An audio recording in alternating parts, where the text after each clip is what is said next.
वबरकातुहू। भाइयों, क्या हाल चाल हैं? ठीक हैं? उम्मीद करता हूँ आप तमाम अहबाब खैरियत से होंगे। अल्लाह ताला तमाम को अपने हिफ्ज़ व अमान में रखे, आमीन सुम्मा आमीन। तो भाइयों, आज अर्ज़ करते हैं नमाज के मकरूहात के मुतल्लिक़। कुछ पहले 2 हिस्सों में मैंने अर्ज़ किए और इंशाअल्लाह आज फिर अर्ज़ करते हैं। अल्लाह ताला हमें समझने और अमल की तौफ़ीक़ अता फ़रमाए। तो भाइयों, याद रखें, नमाज के मकरूहात में से ये अमल भी मकरूह तहरीमी है कि मर्द अपनी कलाइयाँ ज़मीन पर बिछा दे। ये अमल मकरूह तहरीमी होगा। ऐसे ही मर्द को अपनी कलाइयाँ ज़मीन पर बिछाना और किसी के मुंह के सामने नमाज पढ़ना, ये अमल भी मकरूह तहरीमी है। और ऐसे ही कोई आदमी नमाजी की तरफ मुँह करे, यानी एक शख्स नमाज़ पढ़ रहा है तो दूसरा बैठा है, तो दूसरे शख्स का यानी जो गैर नमाजी है उसका मुसल्ली की तरफ, नमाज़ पढ़ने वाले की तरफ मुँह करना, ये उसका अमल मकरूह तहरीमी होगा।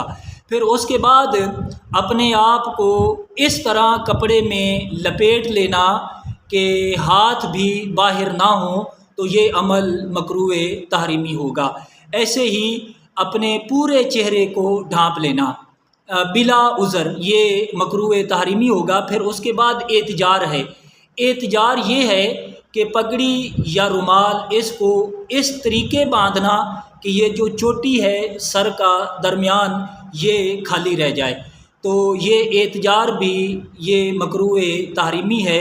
फिर इसके अलावा पेशाब या पखाने की शिद्दत के वक्त नमाज़ पढ़ना, और ऐसे ही जब गलबा रिया हो तो ऐसी सूरतों में नमाज़ पढ़ना मकरूह तहरीमी है।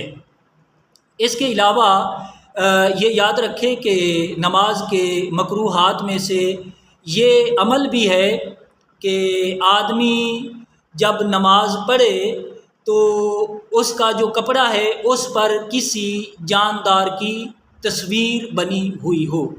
तस्वीर के मुतल्लिक़ ये याद रखें, जब नमाज़ पढ़ें तो नमाजी के सामने, दाएं बाएं और सर पर तस्वीर ना हो, इसका हटाना लाजमी और ज़रूरी है। पीछे हो तो फिर कोई हर्ज नहीं। तो ये नमाज के मकरूहात थे जो मैं गुनाहगार ने अर्ज़ किए। अल्लाह के हुजूर दुआ है अल्लाह ताला मेरे गुनाहगार की भी बख्शिश फरमाए, और अल्लाह तबारक व तआला सामीन की भी, जिन भाइयों ने सुने और आगे दूसरे दोस्त अहबाब तक शेयर किए, अल्लाह ताला तमाम की बख्शिश और मग़फ़िरत फरमाए। अल्लाह ताला हमें समझने और अमल की तौफ़ीक़ अता फ़रमाए, आमीन बिजाह नबील अमीन।